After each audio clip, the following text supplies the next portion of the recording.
Good morning, friends. Today our topic is three-phase rectifier, controlled and uncontrolled. So here we can say how we are controlling the three-phase input signal as a controlled input and as a uncontrolled input. Yani ki first we are going to take three-phase supply, that is the incoming sinusoidal waveform. Then after you are converting AC to DC, then after converting AC to DC, you are controlling the voltage and current, and you are not controlling the voltage or current. So here main concept is how you are controlling the voltage after converting AC to DC, and how you are not controlling the voltage after converting AC to DC. यहाँ दो parameter है, controlled and uncontrolled. तो ये chapter काफी important है AC drive के लिए. अगर आप एसी ड्राइव को पढ़ना चाहते हैं, अगर स्टडी करना चाहते हैं, तो ये fundamental three phase rectifier controlled and uncontrolled आपको आना जरूरी है. इसलिए मैं ये सेशन रखा हूं कि आपको ये समझ में आए कि how we are converting three phase AC to three phase AC to DC with the help of rectifier, and how you are controlling and uncontrolling that voltage. So coming to the next slide, first we'll see the basic. Basic means what are the rectifiers and what are the different types of rectifiers and how we are controlling, and what is the meaning of uncontrolled rectifier, what's the meaning of the controlled rectifier. These things we'll study here. So first I written here high current rectifier. High current rectifier क्या होता है? तो first point मैंने लिखा है कि rectifier is a circuit which consists of a diode which has higher current carrying capability. यानी कि जो high current rectifier जो होगा उसकी जो current carrying capability रहेगी वो काफी हाई रहेगी. ये नॉर्मल डायोड नहीं रहेगा, इसकी जो करंट कैपेसिटी रहेगी काफी ज्यादा रहेगी क्योंकि ये थ्री फेज को हैंडल कर रहा है. And thus uses for rectification of AC signal. यानी कि जो थ्री फेज मेरा AC सिग्नल आ रहा था उसको मेरे को क्या करना है, रेक्टिफिकेशन करना है. तो रेक्टिफिकेशन कैसे होगा? With the help of diode. तो ये मैं दिखाना चाहता हूँ फर्स्ट पॉइंट में कि rectifier is a circuit which consists of a diode which has higher current carrying capability and thus used for the rectification of AC signal. हम लोग AC सिग्नल को रेक्टिफिकेशन करने के लिए हम लोग डायोड का यूज करते हैं. डायोड बोलो रेक्टिफायर बोलो सेम चीज है. सेकेंड पॉइंट, और rectifier converts and fix alternating voltage. यानी कि जो मेरा इनपुट आ रहा है थ्री फेज वो फिक्स्ड है, वो फिक्स्ड अल्टरनेटिंग वोल्टेज है. यानी कि वो वेरिएबल नहीं है. जो वोल्टेज हमको मिल रहा है वो बिल्कुल फिक्स होना चाहिए जो रेक्टिफायर के इनपुट में आ रहा है. यानी जो थ्री फेज सप्लाई आ रहा है वो हमेशा फिक्स्ड अल्टरनेटिंग वोल्टेज ही होना चाहिए, वही आता ही है आपको इनपुट में. ये ध्यान में आपको रखना पड़ेगा. दैट्स व्हाई रिटन और rectifier converts and fixed alternating voltage fixed frequency AC power supply. यानी जो पावर सप्लाई आपका आ रहा है वो बिल्कुल फिक्स होना चाहिए, उसकी फ्रीक्वेंसी बिल्कुल फिक्स होनी चाहिए. एक कांस्टेंट फ्रीक्वेंसी होना चाहिए 50 hertz.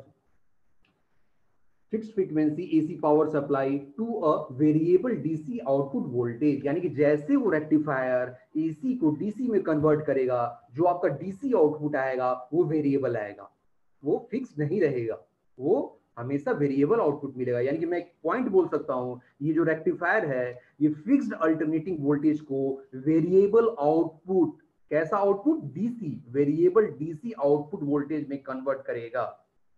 Point number 3, the DC voltage obtained is not pure. यानी कि जो DC वोल्टेज मेरे को आउटपुट मिल रहा है रेक्टिफायर से वो प्योर नहीं है, शुद्ध DC नहीं है.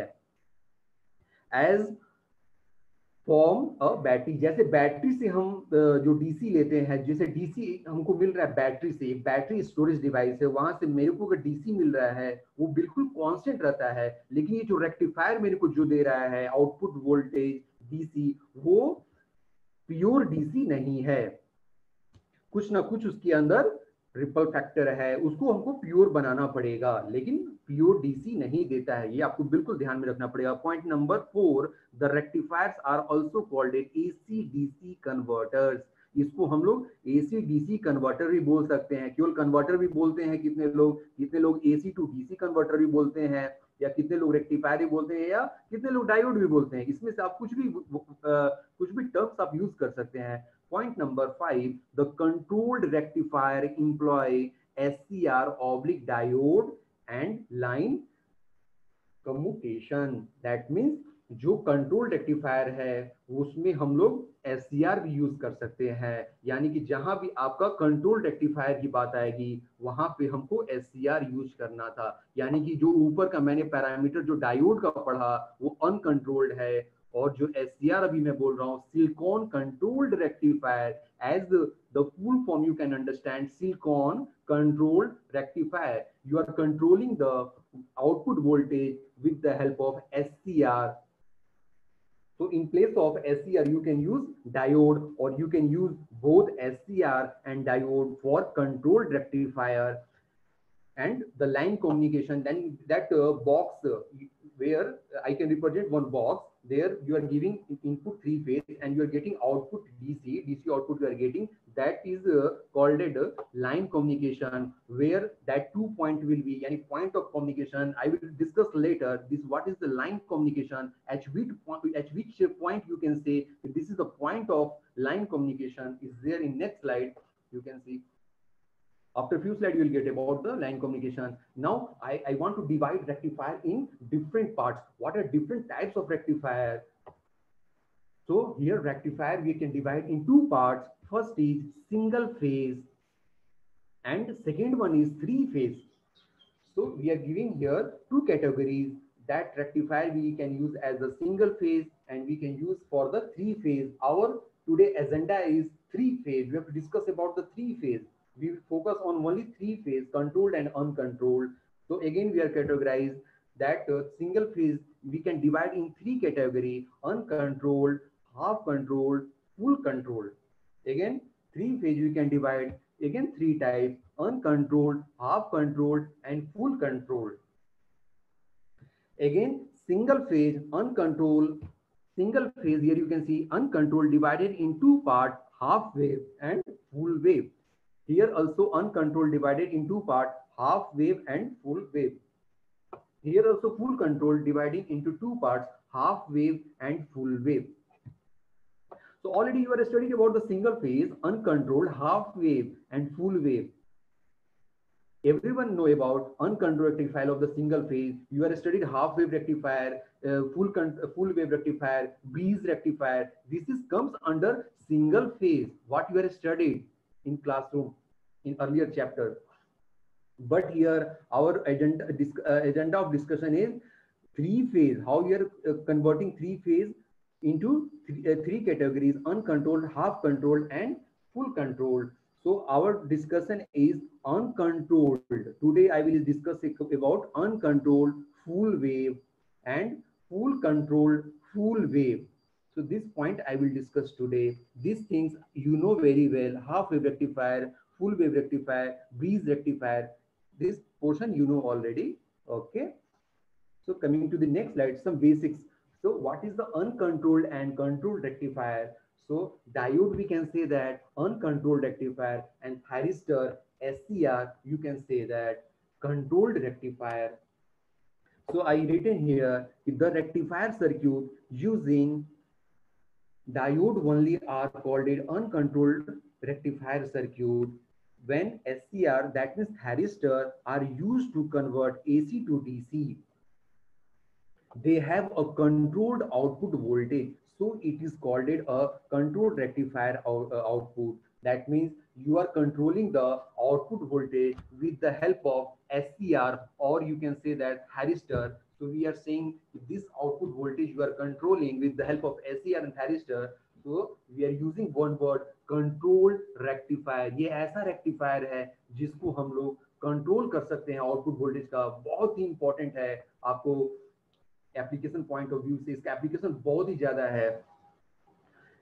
डायोड में क्या है कि आपका कोई भी आउटपुट वोल्टेज कंट्रोल नहीं हो रहा है। यहाँ पे आप देख सकते हो टर्म कि जो डायोड है इसमें केवल 2 पॉइंट है, एक एनोड है दूसरा कैथोड है, लेकिन थायरिस्टर में आपको 3 पॉइंट दिख रहा है, एक है एनोड, एक है कैथोड और एक है गेट। यानी कि मैं एक गेट टर्मिनल को यहाँ पे इंट्रोड्यूस कर रहा हूँ, बाकी सब का सब सेम है, जैसा डायोड का स्ट्रक्चर है वैसा थायरिस्टर का है। तो आप देख सकते हो कि डायोड किसको बोलते हैं, नॉर्मली पी एन जंक्शन से बनता है। ये आपको मालूम होना चाहिए कि पी एन एन पी, अगर दो हम सिलिकॉन की जो इम्प्यूरिटीज है अगर हम लेते हैं तो N P N N P N P ये जंक्शन एनपी एनपी ये कंप्लीट जंक्शन बनेगा, और ये जो जंक्शन जो है यहाँ पे वो पीएन जंक्शन के हेल्प से बन रहा है, उसी जंक्शन को हम लोग गेट बोलेंगे।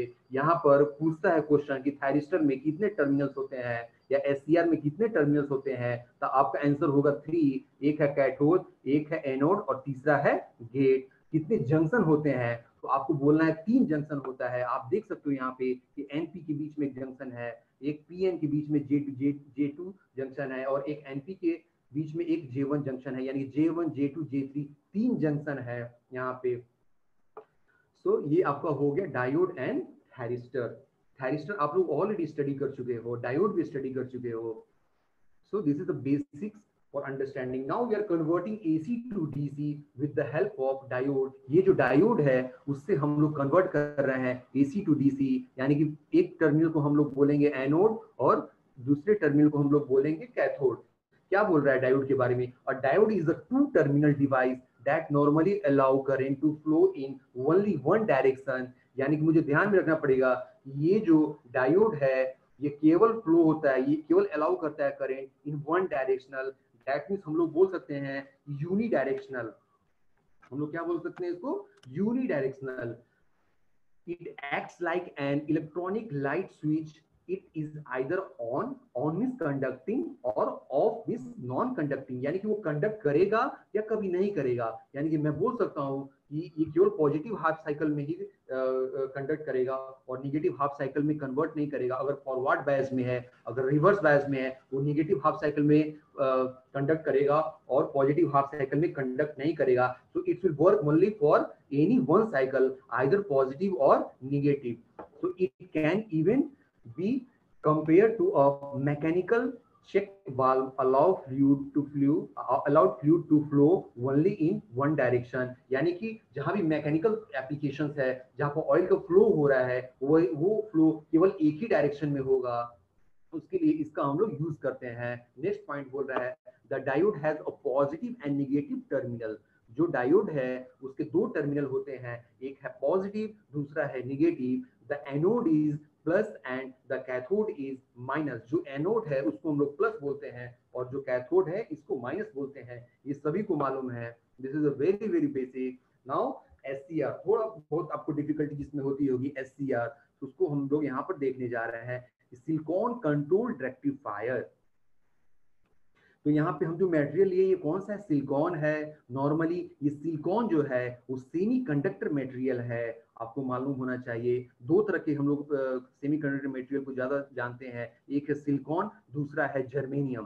तो यहाँ पे हम लोग सिलिकॉन के बारे में डिस्कस करने वाले हैं और जर्मेनियम के बारे में। तो यहाँ लिख रहा है the SCR is the 3 terminal device that normally allow current to flow in only one direction. ये भी डायोड के जैसा ही है, ये भी वन डायरेक्शन में फ्लो होगा।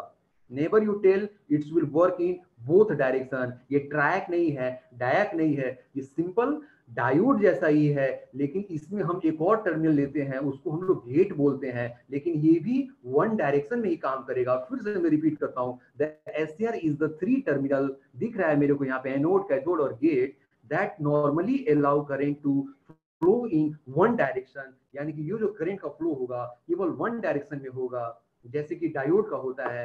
It requires proper biasing and a gate pulse to active और कंडक्ट। यानी कि इसको एक हमको प्रॉपर बायस करना पड़ेगा, यानी कि इसको एक पल्स देना पड़ेगा। वो पल्स हम लोग गेट के अंदर देते हैं। यहाँ छोटा सा देख सकते हैं मैंने गेट लिखा है, ये जो गेट प्लस जो लिखा है हम लोग यहीं पे हम लोग यहीं पे क्या करते हैं, एक पल्स सिग्नल देते हैं गेट को। जब हम वो पल्स देंगे गेट को तो उसी समय यह कंडक्ट होगा, यानी कि करंट का फ्लो होगा, अदरवाइज वो ब्लॉक जैसा बिहेव करेगा, ओपन जैसा बिहेव करेगा।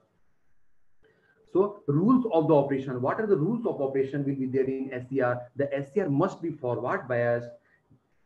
The anode is positive with respect to the cathode, यानी कि जो भी एनोड है वो मेरा पॉजिटिव होगा with respect to cathode. The SCR must reactive a positive gate pulse when forward biased to beginning conduction, यानी कि the SCR must be reactive opposition gate, यानी कि वो हमेशा एक गेट की पोजीशन में होगा जहां पे हम लोग को पल्स देना है, और वो हमेशा फॉरवर्ड बैस में ही कंडक्ट होगा, ये रिवर्स बैस में कंडक्ट नहीं होगा, क्योंकि आपका एक तरफ एनोड है दूसरा तरफ कैथोड है। नेक्स्ट आपका बोला है the gate pulse is only needed to start the conduction, it is not required to keep conducting, यानी कि बस एक बार इसको चाहिए गेट पल्स। एक बार आपको गेट पल्स मिल गया तो कंडक्ट करना चालू हो जाएगा और इसको हमेशा कंडक्ट करने की जरूरत नहीं पड़ेगी, बस एक बार इसको गेट पल्स चाहिए मुझे।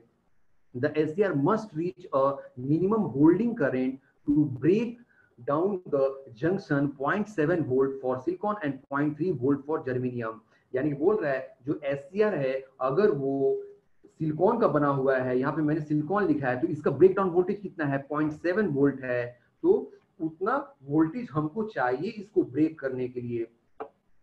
और अगर जर्मेनियम हम यूज करेंगे तो उसके लिए 0.3 चाहिए, इसलिए यहाँ लिखा गया है कि the SCR must reach a minimum holding current to break the junction, यानी कि जो जंक्शन आपको दिख रहा था, ये जो आपको जंक्शन दिख रहा है एन और पी और एन के बीच में, इसके लिए हमको कम से कम 0.1 वोल्ट की आवश्यकता पड़ेगी। Once the turn on the SCR will not turn off until reverse biased or the current drop below the minimum level. That means once the turn on, यानी कि जैसे ही SCR मेरा टर्न ऑन हो जाएगा, the SCR will be not turned off until, यानी कि वो turn off नहीं होगा जब तक आप उसको रिवर्स बायस में नहीं करोगे या उसका करंट जो है कम नहीं हो जाए, ड्रॉप नहीं हो जाए। एक ड्रॉप होता है, अगर किसी भी रीजन से अगर ड्रॉप होगा तो अगर मिनिमम लेवल चला जाएगा due to drop, voltage drop, current drop, तो वो कंडक्ट करना बंद कर देगा। लेकिन ऐसा सिचुएशन नॉर्मली नहीं आता है कि एससीआर काम नहीं करे, बस एक बार गेट पल्स देना है, then it will start the conducting.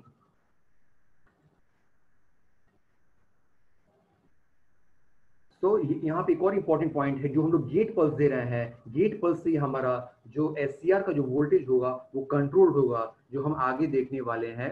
उससे पहले हम लोग थोड़ा टेस्टिंग के बारे में देखते हैं कि टेस्टिंग कैसे करते हैं हम लोग एससीआर का। तो डायोड टेस्टिंग कैसे हम लोग करते हैं, तो when using a digital meter, set the meter to diode, check and place the positive meter lead on the anode and the negative meter lead on the cathode. That means दो terminal है, एक anode है और दूसरा cathode है। यहाँ हम multimeter, ये डिजिटल मल्टीमीटर से कनेक्शन किए हैं, जैसे आप देख सकते हो। The forward bias, the diode using the meter battery power, यानी कि जो भी हमारा बैटरी है, बैटरी पावर है जो मीटर्स का, उससे हम लोग सप्लाई दे रहे हैं किसके अंदर, इस डायोड के अंदर दे रहा है। The 0.77 indicates the voltage drop across the silicon type of diode. This is very simple. When the meter leads are reverse, यानी कि जब हम मीटर को रिवर्स करेंगे, a good diode will be stop conducting and read and overload, यानी कि जैसे हम इसका टर्मिनल रिवर्स कर दिए, इसका जो टर्मिनल है यहाँ कर दिए, उसका यहाँ कर देंगे, तो ये रिवर्स बायस हो जाएगा, उस समय वो बिल्कुल कंडक्ट करना स्टॉप कर देगा, यानी 0.77 आपको नहीं दिखाएगा।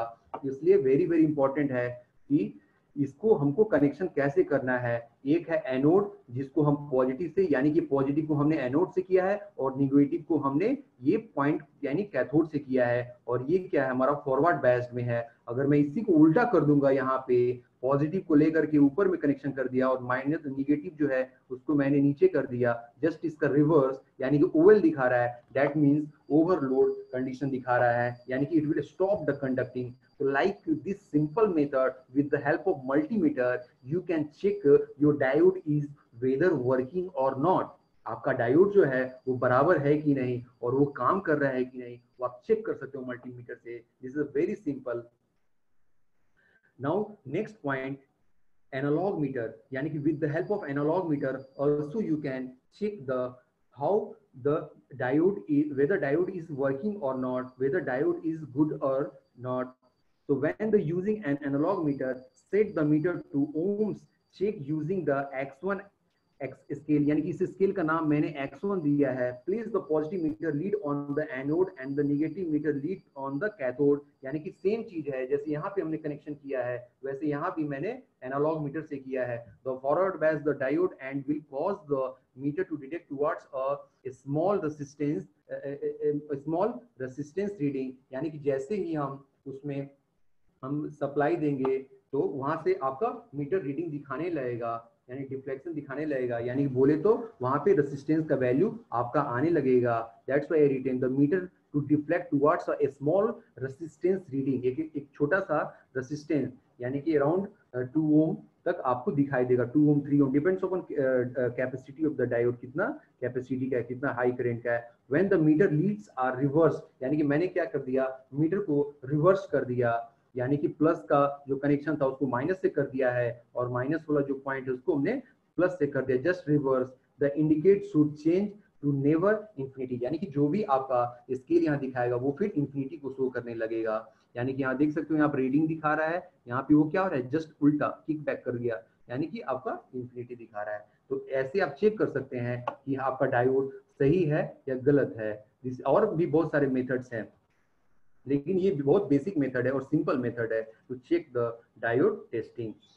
तो एक बार और मैं रिपीट करना चाहता हूँ, जो आपका एनोड पॉइंट है उसको आप प्लस से कनेक्शन कीजिएगा और जो कैथोड है उसको माइनस से कीजिएगा. अब आपको एनोड कैथोड तो पता होना चाहिए, आपको देखने से पता चलेगा कि जब आप डायोड को देखते हैं तो उसके ऊपर वाले पॉइंट को हमेशा एक सिल्वर कलर से कोटेड किया रहता है और बाकी जो पीछे का पोर्शन है वो ब्लैक होता है. वैसे भी आप आइडेंटिफाई कर सकते हो कि कौन सा मेरा एनोड है और कौन सा कैथोड है, और उससे आप कनेक्शन करके भी चेक कर सकते हो. This is very simple method for testing of a diode. Coming to the next slide, full wave rectifier SCR. ये भी आपको मालूम होगा, आपने स्टडी किया है कि हमने यहाँ पे चार SCR को लिया है. यहाँ पे आप डायोड भी ले सकते हो, हमने SCR लिया है क्योंकि यहाँ पे हमको कंट्रोल करना है वोल्टेज को, ऐसा मैं दिखाना चाहता हूँ. SCR over diode in rectification is that they allow us to control the amount of conduction during each half cycle by dealing the gate pulse, यानी कि जैसे जैसे हम मुझे गेट पल्स मिलेगा उसके हिसाब से हम इसको डील करेंगे कि मेरा आउटपुट कैसा आ रहा है. Diode either conduct full on they are off, यानी कि डायोड कंडक्ट भी कर सकता है और नहीं भी कंडक्ट कर सकता है इस गेट पल्स के कारण. The SCR is like a डीमर switch, यानी कि जो SCR है वो कैसा लाइक करेगा, एक डीमर स्विच के जैसा लाइक करता है. दे आर आइदर ऑन और of when biased a certain way, but when on, the amount of conduction time or intensity can be controlled. The gate of the SCR series the same function of adjust the dimmer switch, यानी कि एक switch है मेरे पास, उसके help से ही हम क्या कर रहे हैं, गेट पल्स दे रहे हैं और इस डायोड को, इस SCR को कितना कंडक्ट करना है वो हम डिसाइड करेंगे.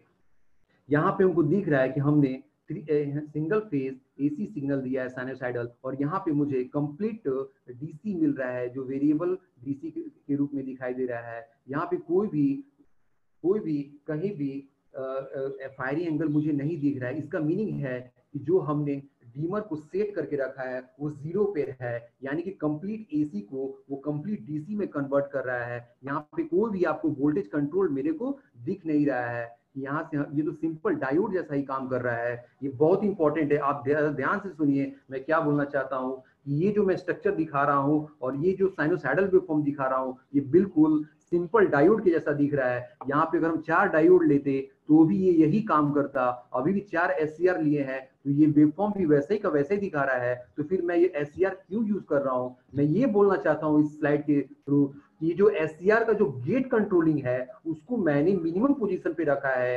I don't like to control the voltage. So if you don't like, you have to put that value to 0. तो आपका जो कंडक्शन होगा फायरिंग एंगल का ये यहाँ पे 0 डिग्री है, जो नेक्स्ट स्लाइड में आपको कंप्लीट दिखेगा. यानी कि यहाँ पे मैं कंट्रोल नहीं कर रहा हूँ वोल्टेज क्योंकि 0 डिग्री पर है, लेकिन आप जैसे जैसे कंट्रोल करोगे ये जो वेवफॉर्म है ये यहाँ पे ड्रॉप होते जाएगा. यानी कि ये साइनोसॉइडल वेवफॉर्म आपको नहीं आएगा, केवल हाफ आएगा. Depends upon your angle how much you are controlling. तो बाकी तो आपको सब आता है कि यहाँ पे हमने 4 SCR लिया है, SCR1, SCR2, SCR3 and SCR4. यहाँ से प्लस और यहाँ जो माइनस आ रहा है पॉजिटिव हाफ सिग्नल के लिए, इसको मैं प्लस एज्यूम करूंगा, इसको minus for the positive half cycle. तो SCR1 और SCR4 कंडक्ट करेगा और मेरे को जो ये साइनोसॉइडल वेवफॉर्म मिल रहा है वो यहाँ मिल रहा है. और नेक्स्ट जब ये रिवर्स हो जाएगा उस समय SCR2 और SCR3 कंडक्ट करेगा, जो कि ये मेरे को रेक्टिफाई करके ये आउटपुट देगा. The arrow above only show the positive half cycle of the operation. ये जो एरो जो शो कर रहा है ये गेट का, ये प्लस जो गेट दिख रहा है ये पॉजिटिव हाफ साइकिल को दिखाना चाह रहा है. Keep in the mind the SCR acts just like the diode did the earlier slides, but it requires a gate signal when forward biased to conduct. यानी कि मुझे जब फॉरवर्ड बायस में जो डायोड को हमको कंडक्ट करना है इसके लिए हमको गेट सिग्नल देना ही पड़ेगा.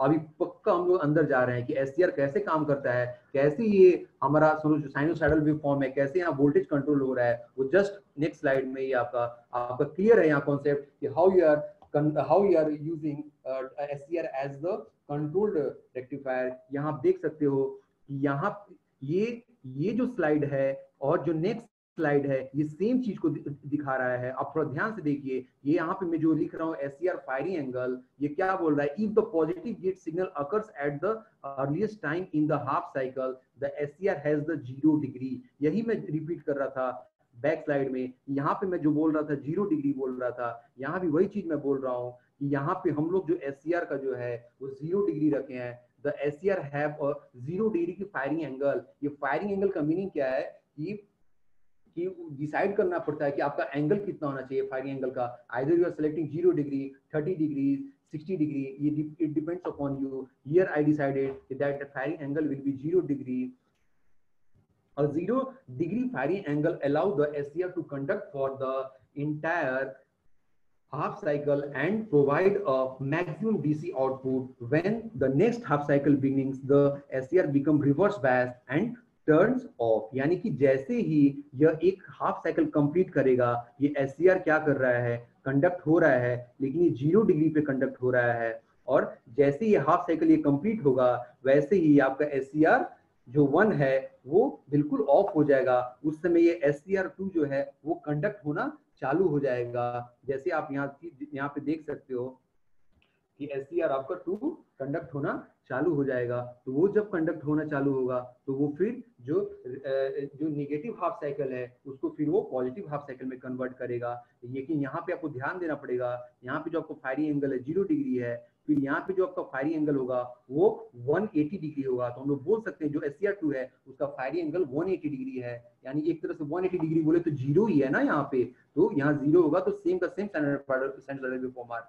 नेक्स्ट आपका है SCR फायरिंग एंगल. अगर हम 0 डिग्री को चेंज करके 90 डिग्री करते हैं तो यहाँ देख सकते हो यहाँ पे भी फायरिंग एंगल मेरा क्या है 90 डिग्री है. तो ये जो गेट पल्स जो आएगा वो 90 डिग्री पे ही आएगा और जो नेगेटिव हाफ साइकिल में है वहां पे 270 डिग्री पे आएगा, जो कि आपको दिख सकता है. यहाँ मैं लिखा हूँ कि if the positive gate signal occurs later in the half cycle the SCR can conduct for the remaining time of the half cycle, then it becomes reverse biased and turned off. The resulting of DC power is reduced the sum number based on the time the gate turned on in the half cycle. यानी कि जो भी half cycle आप दिख रहा है यहाँ पे वो अभी केवल हाफ ही आ रहा है, बाकी हाफ का हाफ यहाँ पे नहीं दिख रहा है, क्योंकि मैंने जो फायरिंग एंगल है वो 90 डिग्री लिया है, जो कि मैं यहाँ आपको समझाना चाह रहा था इस स्लाइड में.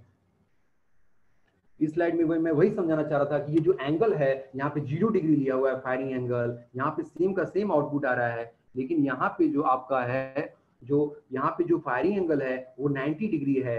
इसलिए आधा सिग्नल आपका बिल्कुल नहीं दिखेगा, केवल हाफ सिग्नल ही दिख रहा है, मैं बोल सकता हूँ टेक्निकल में only half signal voltage you will get output and half signal you didn't get anything, you didn't get anything in the half signal, only half signal you will get the output voltage. That means I can say that you are controlling the voltage with the help of SCR. अभी आपको simple दिख रहा है कि SCR के help से हम लोग वोल्टेज कंट्रोल कर रहे हैं। अगर मेरे को 90 डिग्री नहीं करना है, 30 डिग्री करना है, तो 30 डिग्री कर दो उसका सेट करके।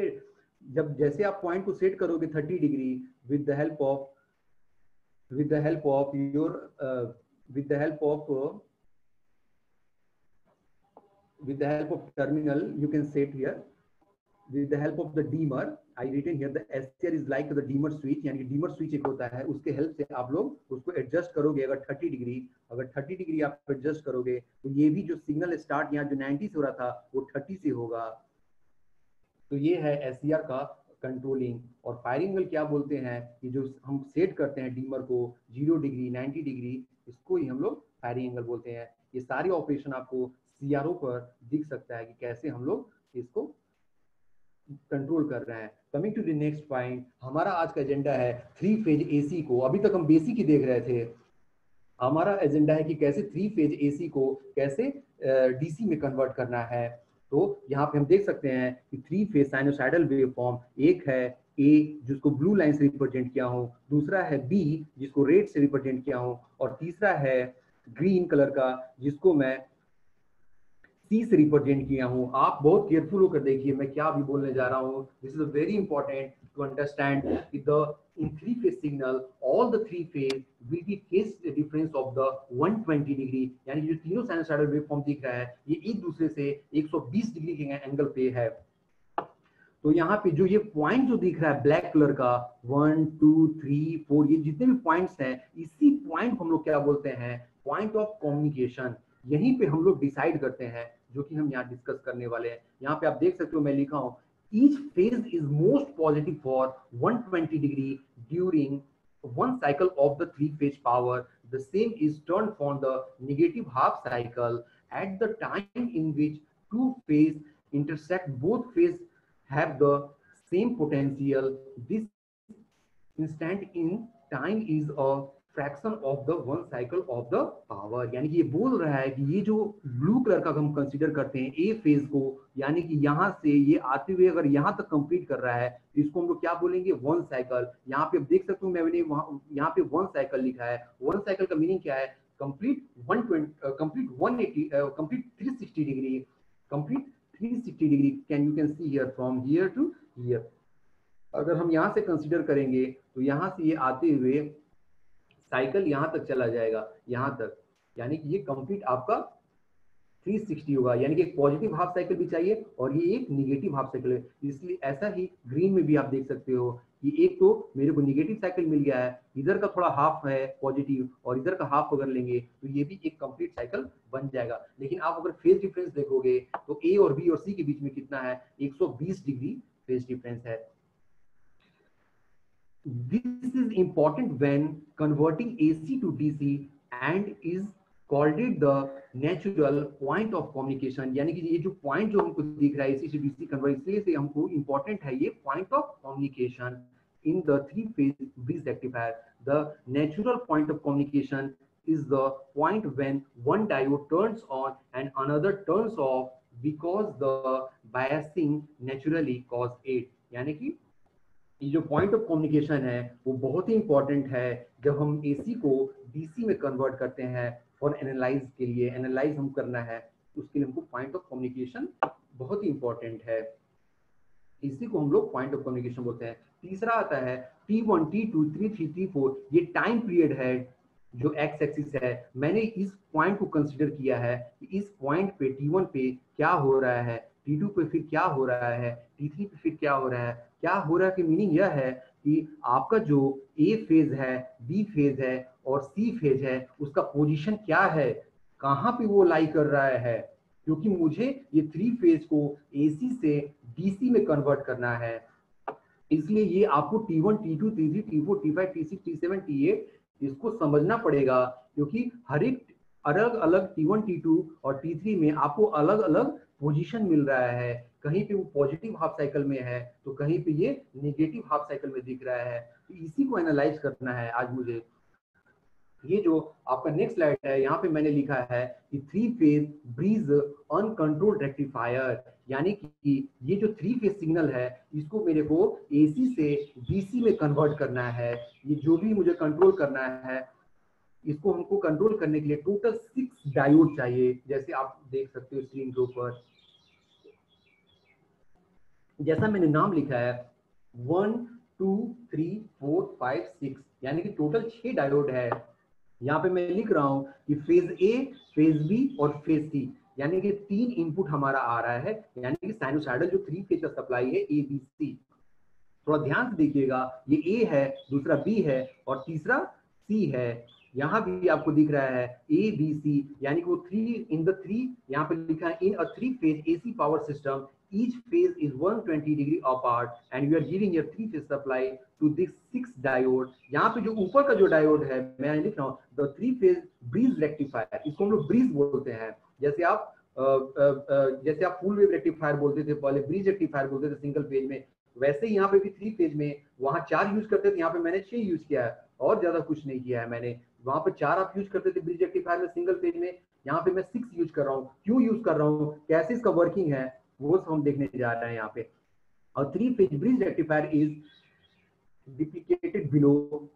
The positive diode are across the top while the negative diode are along the bottom of the breeze। यानी कि अभी आपको ध्यान में रखना पड़ेगा, ये जो टॉप का जो दिख रहा है वो पॉजिटिव डायोड है, जो नीचे का दिख रहा है वो नेगेटिव डायोड है, यानी कि फॉरवर्ड में काम करेगा, ये रिवर्स में काम करेगा, हम बोल सकते हैं। और 3 phase bridge rectifier is also known as converter. इसी को हम लोग क्या बोल सकते हैं, कन्वर्टर बोल सकते हैं, क्योंकि रेक्टिफिकेशन हो रहा है। नोट क्या यहाँ पे दे रहा है, there is one positive and one negative diode for each phase of the power। यानी कि जब भी हम कंडक्ट करेंगे T1 T2 T3 को जब कंसीडर करेंगे तो एट ए टाइम कोई एक फेज का ही एक डायोड काम करेगा। यह बोल रहा है only one of the individual diode within the phase can be conduct at a given period of a time। मैंने टाइम दिया है अभी T1 T2, उसको देखेंगे कि कैसे T1 T2 पर क्या रिएक्शन हो रहा है। only 2 diode will be conducting at the same time, it's as the simple as conducting of 6। let's see why on the next slide। Next slide में हम देखने जा रहे हैं कि कैसे एक ही डायोड कंडक्ट करेगा, यानी कि एक प्लस का और दूसरा माइनस का कैसे कंडक्ट करेगा वो हम देखने जा रहे हैं। यानी कि एक बात आपको ध्यान में रखना पड़ेगा कि एट ए टाइम 2 ही डायोड कंडक्ट करेगा 6 में से, फिर दूसरे पॉइंट पे कोई 2 ही डायोड कंडक्ट करेगा, यानी कि एट ए टाइम 2 ही डायोड कंडक्ट करेगा इस साइकिल्स में, converting from 3 phase AC to variable DC। यहाँ पे आप देख सकते हो कि मैं फिर वही वेवफॉर्म दिखा रहा हूँ जो पहले दिखाया था, T1 T2 T3 T4 T5 T6 T7 और T8। यहाँ पे आपको ये दिख रहा है 6 डायोड हमने यूज किया है। यहाँ पे पॉजिटिव डायोड है और यहाँ पे नेगेटिव डायोड है। मैं एक और बात बोल सकता हूँ कि जो आप 3 फेज सिग्नल देख रहे हो converting from 3 phase AC to DC variable DC with the help of diode, this is uncontrolled। we are here, what we are doing here uncontrolled, यानी 3 फेज में हम 3 फेज AC को DC में convert कर रहे हैं, लेकिन जो हमारा DC मिल रहा है वो अनकंट्रोल्ड है। हम यहाँ पे SCR यूज नहीं कर रहे हैं। अगर आप यहाँ पे SCR यूज करोगे तो आप वोल्टेज को कंट्रोल कर सकते हो। यहाँ पे कुछ नहीं करना है, बस SCR यूज करना है, आप वोल्टेज को कंट्रोल करोगे फायरिंग एंगल के हेल्प से। लेकिन यहाँ पे मैं ये दिखाना चाहता हूँ कि मैं यहाँ पे वोल्टेज कंट्रोल नहीं कर रहा हूँ, जस्ट 3 फेज AC को DC में कन्वर्ट करना चाहता हूं। तो यहाँ पे आप देख सकते हैं कि at the time T1 which one is the most positive phase, यानी कि मोस्ट पॉजिटिव फेज कौन सा होगा, तो आपको इसके ऊपर फोकस करना है। यहाँ पे T1 में हमको दिख रहा है ये जो ग्रीन कलर है ऊपर की तरफ है, ब्लू भी ऊपर की तरफ दिख रहा है पॉजिटिव हाफ साइकिल में, और रेड जो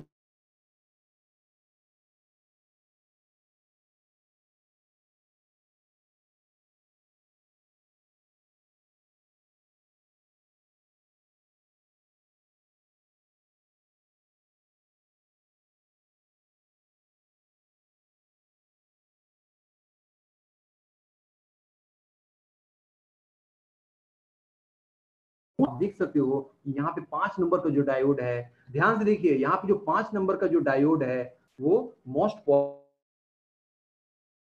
और जो 6 नंबर का जो डायोड है वो मोस्ट निगेटिव में आ रहा है, यानी कि 5 और 6 वाला जो डायोड है वो कंडक्ट होगा। एक बार और मैं रिपीट करता हूं, ये जो T1 जो टाइम पीरियड है, ये जो T1 है टाइम स्केल हम ले रहे हैं यहाँ पे T, यहाँ पे आप देख रहे हैं मोस्ट पॉजिटिव कौन सा है, C है। C बोले तो 5 नंबर बोले तो 5 नंबर का जो डायोड है वो कंडक्ट करेगा। यहाँ पे हम देख सकते हैं कि ग्रीन में 2 ही डायोड है, 5 और 2 नंबर है, तो 5 और 2 में कौन कंडक्ट करेगा, मोस्ट पॉजिटिव में 5 करेगा। यहाँ पे पॉजिटिव मैंने डायोड लिखा ऊपर, और यहाँ पे जो तीनों है वो निगेटिव है, तो 5 वाला जब बोल रहे हो पॉजिटिव तो 5 यहाँ पे मैं लिखा, क्योंकि C क्या है, मोस्ट पॉजिटिव है।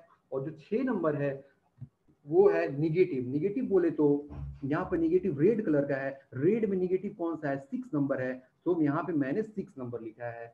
फिर coming to the next point T2, T2 में अगर हम ध्यान देते हैं यहाँ पे इस स्केल में, तो यहाँ पे जो ब्लू कलर है वो मोस्ट पॉजिटिव है, लेकिन ये जो रेड कलर है मोस्ट निगेटिव है। तो मैंने इसको ब्लू देखते ही ए बोला तो ए यहाँ लिख दिया, और यहाँ पे जो रेड कलर जो दिख रहा है इसको बी है, मोस्ट निगेटिव, तो यहाँ पे मैंने बी लिख दिया। अब ए में मोस्ट पॉजिटिव में कौन है भाई, ए ब्लू है, यहाँ पे ब्लू में मोस्ट पॉजिटिव 1 है, तो मैंने यहाँ 1 लिखा है। और यहाँ पे बी जो है रेड कलर है, रेड बोले तो मोस्ट निगेटिव में कौन सा है, 6 है, तो यहाँ पे मैंने 6 लिखा है। Coming to the next point T3 में फिर हम देख रहे हैं मोस्ट पॉजिटिव जो है ब्लू है, मोस्ट निगेटिव कौन सा है, ग्रीन है। तो जब ब्लू जा रहा है मोस्ट पॉजिटिव तो ए हम यहाँ पे लिख दिए, और जो ग्रीन है मोस्ट निगेटिव तो ग्रीन बोले तो सी, तो सी मैंने यहाँ पे लिख दिया। अब ब्लू वाले में कौन सा है, तो ब्लू वाला में यहाँ पे नंबर 1 जो है मोस्ट पॉजिटिव में काम करेगा ये डायोड, तो ये फॉरवर्ड में काम करेगा। और जो ग्रीन कलर है उसमें 2 नंबर का डायोड यहाँ पे दिख रहा है मोस्ट निगेटिव, यहाँ पे मैंने 2 लिखा है। तो ऐसे आप और भी T4 T5 T6 T7 T8 आप देख सकते हो। जैसे मैं डिस्कस किया T6 के बारे में, तो T6 में क्या आ रहा है, मोस्ट पॉजिटिव कौन सा है, T6, once again I am talking about T6 में क्या है, मोस्ट पॉजिटिव कौन सा है, C है। C बोले तो ग्रीन, तो यहाँ पे T6 में मैंने C लिख दिया है जो ग्रीन है। नेक्स्ट आपको T6 में सबसे मोस्ट निगेटिव कौन सा है, ब्लू है, तो ब्लू बोले तो A, यानी कि C में पॉजिटिव बोले तो 5 नंबर, तो यहाँ पे मैंने 5 नंबर लिखा है। और A बोले तो मोस्ट निगेटिव, तो ए में मोस्ट निगेटिव बोले तो ब्लू कलर में मोस्ट निगेटिव कौन सा है, 4 नंबर, तो यहाँ पे मैंने 4 लिखा। यानी कि मैं बोल सकता हूँ कि 5 और 4 ही काम करेगा। तो आप यहाँ देख सकते हो कि at the time T1 T2 T3 any 2 diode is working, for T1 5 and 6 diode is working, for T2 1 and 6 is working, and T3 1 and 2 is working, and T4 3 and 2, like this T8 1 and 6। तो मैं फिर consider कर रहा हूं T1 को। T1 में जब 5 और 6 डायोड कंडक्ट करेगा, नंबर 5 पे कौन है, ये है, यानी कि C से जो पॉजिटिव सिग्नल्स जो है, पॉजिटिव वेव फॉर्म से हाफ वेव फॉर्म, ये जाएगा यहाँ से, ये यहाँ से कंडक्ट करते हुए फॉरवर्ड बैच में सप्लाई जो है करेंट का जो फ्लो है, ऐसे होते हुए ये लोड में जाएगा करंट, और फिर यहाँ से आते हुए ये इधर आएगा 6 नंबर पे। ये सब दोनों 4 और 5, 4 और 2 काम नहीं करेगा, तो ये यहाँ पे आएगा 6 नंबर के पास, और 6 नंबर से ये कंडक्ट करते हुए ये बी से निकल जाएगा, यानी कि ये पॉजिटिव में कंडक्ट करेगा ये डायोड, और ये निगेटिव बायस में कंडक्ट करेगा, और यहाँ से ये निकल करके यहाँ आ जाएगा। और हम बोल सकते हैं कि सी और बी ही इस समय एक्टिव में है।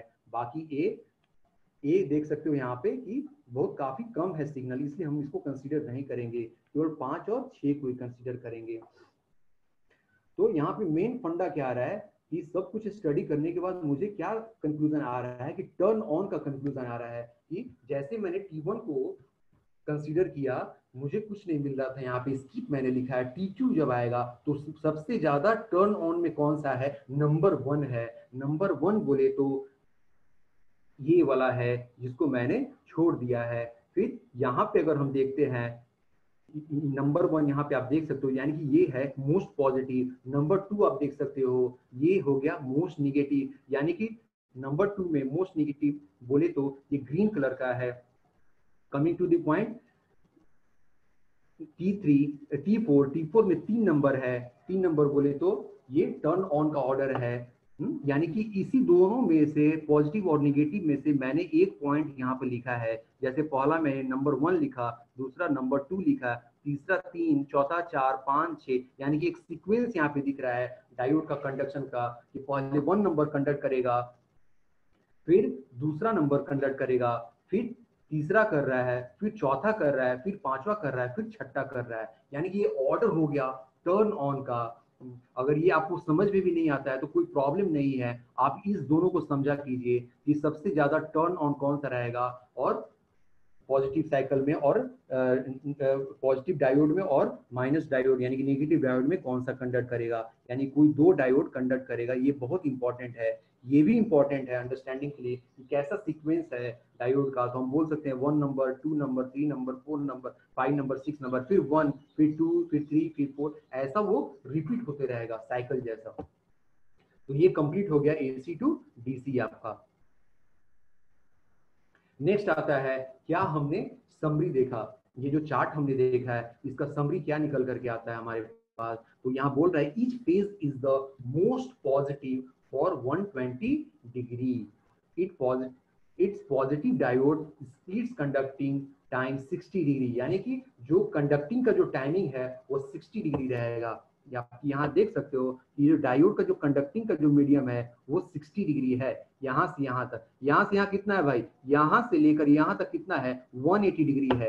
अगर इसको मैं 3 पार्ट में डिवाइड करूंगा इस पॉजिटिव हाफ साइकिल में, तो कितना आप डिवाइड कर सकते हो, 60 60 60। तो यही मैं बोल रहा हूँ, ये 180 डिग्री को आप 3 पार्ट में स्प्लिट करो, 60 60 60, यानी कि एक 60 डिग्री यहाँ पे जो दिखा रहा है कि it's positive diode split conducting time is 60 degree, यानी कि एक डायोड को मैं यहाँ पर कंसीडर कर रहा हूँ 60 डिग्री के लिए वो कंडक्ट हो रहा है।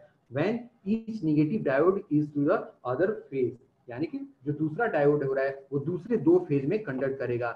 ऐसा जो पॉजिटिव में ये 120 डिग्री का है वैसा निगेटिव में होगा। यहाँ पर आप देख सकते हो मैं पॉजिटिव का केवल बात कर रहा हूँ, क्यों मैंने निगेटिव का बात कर रहा हूँ, निगेटिव का भी बात करना है उतना ही, निगेटिव का भी उतना ही इंपॉर्टेंस है जितना कि पॉजिटिव का है। वो यहाँ बताना चाह रहा है कि जो ऊपर का जो पॉजिटिव सिग्नल है 120 डिग्री का, वैसा भी निगेटिव में भी आपका 120 डिग्री सिग्नल्स है। It's negative diode speed conducting time 60 degree with each positive diode off the other two phase. The turn on order of the diode breeze is as simple as conducting the 6 and then starting all over again, यानी कि जो भी 6 का 6 diode है वो conduct करेगा 1 by 1, एक के बाद एक कंडक्ट करेगा। अब तो ये हो गया कन्वर्जन, 3 फेज AC को हमने DC में कन्वर्ट किया।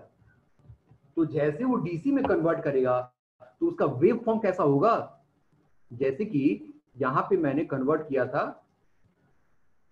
जहां पर मैंने 3 फेज AC को सिंगल फेज AC को मैंने DC में कन्वर्ट किया था। ये आपका आउटपुट वेव फॉर्म था लोड के कंपैरिजन में। यहाँ पे आउटपुट वेव फॉर्म है लोड के कंपैरिजन में, यानी कि जब जैसे हम लोग 3 फेज सिग्नल इनपुट दे रहे थे उसका वेव फॉर्म आउटपुट कैसा आएगा, कुछ ऐसा आएगा। और जो डायोड हो रहा है कंडक्ट हो रहा है वो 60 डिग्री के लिए हो रहा है, यानी कि जो डायोड जो कंडक्ट हो रहा था ये यहाँ से यहाँ तक है, फिर यहाँ से यहाँ, यानी कि for the time of T1 हम बोल सकते हैं यहाँ से यहाँ तक कंडक्ट कर रहा है फॉर द T2, यानी कि every 60 degree it's will be changing the DC output for the particular diode. यहाँ पे मैं देख सकता हूँ the DC waveform illustrates the voltage across the load when using a 3-phase diode breeze converter, यानी कि जो 3-phase डायोड है उसको फिर कन्वर्टर के जैसा बोल रहा है। वो सिंपल है, each hump also represents 2 diode conducting for the 60 degree. वही बात मैं बोल रहा हूँ, समय से रिपीट कर रहा हूँ कि each hump इसको बोलते हैं, each hump में क्या होगा, 2 ही डायोड कंडक्ट हो रहा है और वो कितना तक हो रहा है, 60 डिग्री का हो रहा है। यानी कि ये 180 को मैंने क्या कर दिया, 3 पार्ट में डिवाइड किया है, 60 60 60। यहाँ पे देख सकते हो टोटल 60 डिग्री बन रहा है। 6 humps are represent 60 degree, each equal on the complete electrical cycle of the power, यानी कि 60 60 अगर मैं ले रहा हूं तो 360 में कितना 60 आएगा, टोटल 6 आएंगे। 60 multiply with 6 diode is working for the 60 degree, तो how many will get the cycle, 360 degree cycle, यानी कि एक साइकिल में 6 डायोड कंडक्ट करेगा और एक डायोड 60 डिग्री कंडक्ट करेगा। Once again I am repeating, 360 degree बोले तो कंप्लीट एक साइकिल में मैंने बोल रहा हूँ कि 6 डायोड कंडक्ट करेगा, तो एक डायोड का कितना एरिया हुआ, 60 डिग्री। तो यहाँ पे आप देख सकते हो कि मैंने इस पोर्शन को लिया है 1 साइकिल, यानी कि 1 360 साइकिल, यहाँ से यहाँ तक, यहाँ देख सकते हो पॉइंट, यहाँ से यहाँ तक मैंने कंसीडर किया है 360 डिग्री। आप यहाँ से क्लियर देख सकते हो, यहाँ से लेके यहाँ तक 360 डिग्री है कि नहीं, यहाँ से यहाँ तक आपका 360 डिग्री दिख रहा है। इसी को हम लोग 1 साइकिल बोलते हैं। और इसमें जो है टोटल 6 डायोड कंडक्ट करेगा। जैसे यहाँ पे मैं दिखा रहा हूँ कि यहाँ से यहाँ तक 6 and 1 कंडक्ट कर रहा है, फिर यहाँ पे 1 और 2 कर रहा है। ये 6 और 1 मैं कहाँ से बोला हूँ, इधर से मैं बोल रहा हूँ 6 and 1, 6 और 1 यहाँ से बोल रहा हूँ, यानी कि 1 और 6, यानी कि 6 and 1, 1 and 2, 3 and 2, 3 and 4, 5 and 4, 5 and 6, 1 and 6, ये सब मैं कहाँ से बोल रहा हूँ, इस सर्किट डायग्राम के हेल्प से बोल रहा हूँ। तो यहाँ पे जो आपका हो रहा है 6 and 1, 1 and 2, 2 and 3, 3 and 4, 4 and 5 and 5 and 6, ये कंप्लीट 1 साइकिल में टोटल 6 का 6 डायोड कंडक्ट करेगा पेयर वाइज। तो ये आपका कंप्लीट आउटपुट वेवफॉर्म हो गया कि कैसे 3 फेज एसी से डीसी में कन्वर्जन होगा। तो ये है आपका अनकंट्रोल्ड। अगर वही कंट्रोल्ड रेक्टिफायर हम यूज करेंगे तो यहाँ पे आपको फायरिंग एंगल मिलेगा। ये पूरा साइनोसाइडल वेवफॉर्म हाफ साइकिल नहीं आएगा, इसमें कुछ पोर्शन आपका नहीं रहेगा। जैसे आपका फायरिंग एंगल पर डिपेंड करेगा कि 90 डिग्री आप ले रहे हैं या 0 डिग्री ले रहे हैं। एससीआर जब आप यूज करोगे तो यहाँ पे भी आपको पूरा का पूरा आउटपुट नहीं मिलेगा, कंट्रोल्ड आउटपुट मिलेगा। तो हम यहाँ पे जो डिस्कस किए हैं अनकंट्रोल्ड, इसलिए सारे के सारे आउटपुट वेवफॉर्म आपको आ रहे हैं in the form of DC. ये प्योर डीसी नहीं है। अगर प्योर डीसी रहता तो स्ट्रेट लाइन में खींच देता। यहाँ पे स्ट्रेट लाइन में ड्रॉ नहीं कर रहा हूं क्योंकि ये प्योर डीसी नहीं है, ये वेरिएबल डीसी है। इसको प्योर डीसी हम लोग बनाएंगे आगे, फिर डीसी बनाने के बाद हम लोग सर्किट्स में सेंड करेंगे। लेकिन पहले आपको ये समझना है कि 3 फेज एसी को डीसी में कैसे कन्वर्ट करते हैं, कैसे 6 डायोड हम लोग यूज करते हैं, कैसे 3 फेज एसी जो होता है 120 डिग्री एंगल ईच अदर होता है, कैसे वो डायोड काम करता है, 2 डायोड कैसे काम किया, ये सब मैं यहाँ एक्सप्लेन करने का प्रयास कर रहा हूँ कि आपको ये समझ में आए कि कैसे 6 डायोड कंडक्ट कर रहा है, 2 डायोड एट ए टाइम कैसे कंडक्ट कर रहा है। कैसे मैं बोल रहा हूँ कि जो डायोड है 60 डिग्री के लिए हम लोग डिसाइड किए हैं, ये जो 2 डायोड है 60 डिग्री के लिए काम करेगा, फिर दूसरा जो 2 पेयर है डायोड का वो दूसरे 60 डिग्री के लिए काम करेगा। यहाँ जैसे कि यहाँ मैं दिखा रहा हूँ, ये सारे साइकिल्स हैं, आपको समझना पड़ेगा। तो ये जो भी एक्सप्लेनेशन है अनकंट्रोल्ड के लिए है, कंट्रोल्ड के लिए आपको एससीआर यूज करना पड़ेगा, फायरिंग एंगल लेना पड़ेगा, और यहाँ पे आपको गैप मिलेगा, यानी कि कंप्लीट आपको डीसी नहीं मिलेगा, यहाँ पे गैप आपको मिलेगा। दैट मींस गैप अगर मिल रहा है तो आप वोल्टेज को कंट्रोल करोगे वहां पे एससीआर की हेल्प से। नेक्स्ट आता है कि comparison of the rectifier circuit with the resistive load. अगर हम रेसिस्टिव लोड यूज करते हैं तो कैसे हम लोग कंपैरिजन करेंगे। तो मैं यहाँ पे comparison 3 phase full wave rectifier का करना चाहता हूँ। यहाँ पे वोल्टेज V दिख रहा है, यहाँ पर नंबर ऑफ डायोड मैंने 6 यूज किया है। What is the peak inverse voltage is the VM is the same as the bridge rectifier. What is the ripple factor? Ripple factor is the very less. This is the base, this is the most advantage in the 3 phase full wave rectifier. This is a very big advantage. Your ripple factor is very less in the bridge rectifier, 3 phase bridge rectifier. What about your ripple frequency? 6 of f. This is not important for you, these factors. One is very important, VDC, ripple factor और ripple frequency, ये 6 times होता है यहाँ पे ripple frequency, जो कि काफी बड़ा एडवांटेज है। और ये जो आउटपुट आपका वेव फॉर्म है ये कुछ ऐसा रहेगा। ये आपको 3 फेज का वेव फॉर्म्स हो गया। बाकी आपको हाफ वेव और फुल वेव और ब्रिज तो आपको मालूम ही है। What are the applications? Last slide, what are the applications of the rectifier? तो पहला है high voltage HVDC system, DC traction systems, electrical trains में हम यूज करते हैं। HVDC मैं लास्ट क्लास में भी एक्सप्लेन किया था कि how HVDC will work. HVDC में कैसे हम लोग रेक्टिफायर यूज करते हैं, वहां भी उसका एप्लीकेशन है।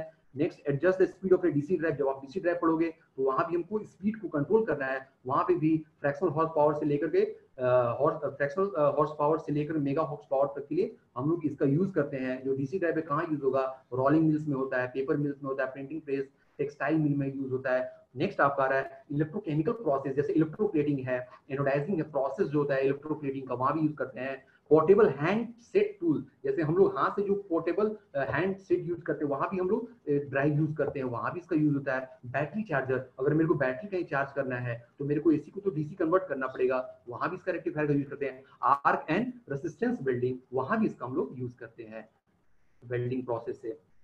तो यहाँ पे आप देख सकते हो HVDC सिस्टम, लास्ट क्लास में जब मैं एक्सप्लेन किया था इलेक्ट्रिक पावर सिस्टम में, तो वहां पे मैंने दिखाया था कि कैसे रेक्टिफाई कर रहा है, कैसे एसी को डीसी। यहाँ पे भी हम लोग हाई करंट रेक्टिफायर यूज कर सकते हैं, जिसको मैं दिखाना चाहूंगा एचवीडीसी सिस्टम में। Coming to the next slide, DC drive में भी हम इसका यूज करते हैं।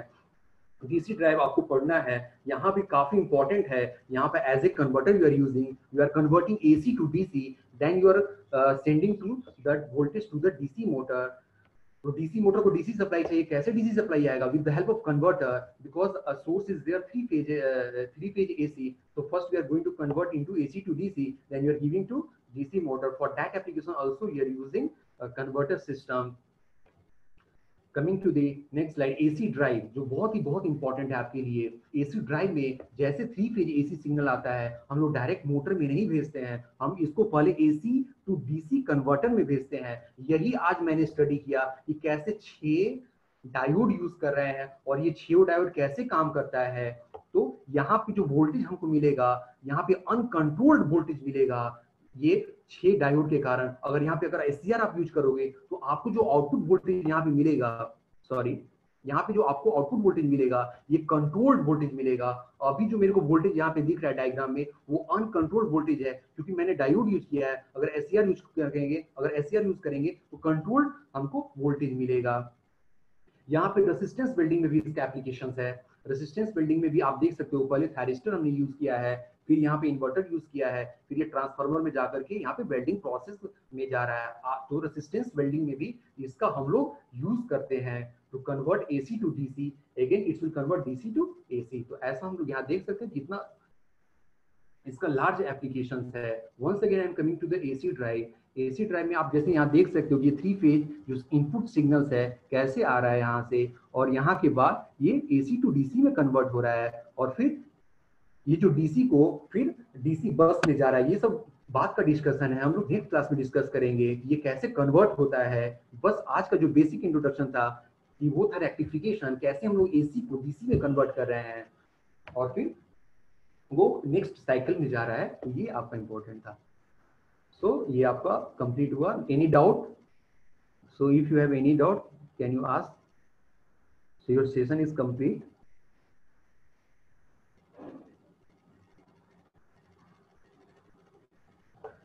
Yes, anyone have any doubt regarding? Yes, मुझे आवाज सुनाई दे रही है? हाँ बोलो बोलो बोलो। डायोड टेस्टिंग जो था ना, स्लाइड नंबर 6 और 7, उसको एक बार रिपीट कीजिए ना। स्लाइड नंबर कितना? 6 and 7। 6 and 7? Yes sir. हाँ, 6 से आपका ये है, 6 आपका ये दिख रहा है स्लाइड में, सिलिकॉन कंट्रोल रेक्टिफायर, एससीएफ हम लोग बोल रहे हैं इसको। सिलिकॉन कंट्रोल रेक्टिफायर क्या होता है? जहाँ पे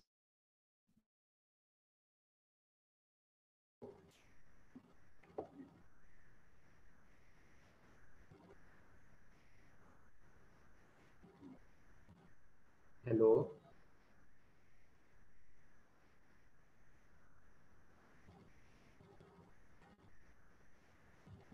हेलो, आवाज नहीं आ रही। Hello sir. हाँ, मैं बताने का प्रयास कर रहा हूँ। यहाँ पे जो सिलिकॉन कंट्रोल रेक्टिफायर है, एससीआर है, ये हम यूज करते हैं वोल्टेज कंट्रोल के लिए। यस यस, हाउ अपना to question help rectifier sir? Yes, how to help rectifier sir? Rectifier means it will convert AC to DC. Sir helping कौन सा है सर? तो बोथ आर हेल्पिंग। रेक्टिफायर आपका diode भी आ जाएगा और आपका एससीआर भी आ जाएगा, दोनों हेल्पफुल है।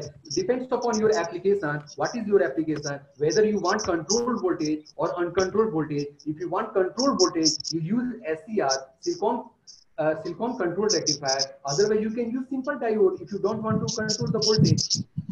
If you want simple voltage, yes sir, any type help to rectifier sir? Help means in what manner you are talking? It will helping for AC drive. If you see the application, how it's helping to the AC drive, you can see here how nicely they are helping, because I need a DC voltage. to the circuits, because we are controlling the AC drive. For the speed control of a AC motor, we need a DC supply to the electronic circuit. That purpose we are converting AC to DC. That DC will go to the electronics component, and there only we can control the speed of a motor. For that purpose we need DC for the electronics component. Sir, And motor how to use? what mean motor? Motor use can help me? This motor you can use for the speed control purpose. Here we are controlling the motor for the speed control. If you are Sir, controlling the speed of a motor, for example, best example I am telling, you can see in the railway station nowadays you are using very big, very large fan you are using. बहुत बड़ा fan होता है. आप railway station पे अगर आप जाओगे तो वो भी एक डीसी एसी ड्राइव का एक बेस्ट एग्जांपल है. वहां पे भी हम लोग क्या करते हैं, फैन का स्पीड कंट्रोल करते हैं, क्योंकि उस फैन को हम लोग ज्यादा स्पीड से नहीं घुमा सकते हैं. तो उसका स्पीड अगर कम करना है तो उसके लिए हम लोग एसी ड्राइव का यूज करते हैं. वहां भी एक मोटर लगा रहता है, 3 फेज इंडक्शन मोटर लगा रहता है. उसके स्पीड कंट्रोल करना है, उसको हम लोग ड्राइव के हेल्प से करते हैं. It's very difficult to speed control of a 3 phase induction motor, you know ना. But with the help of drive, you can control. For the controlling purpose, we need AC to DC converter. Next question. Sir, okay, your phone number. Hello, sir. Next Hello, question. sir.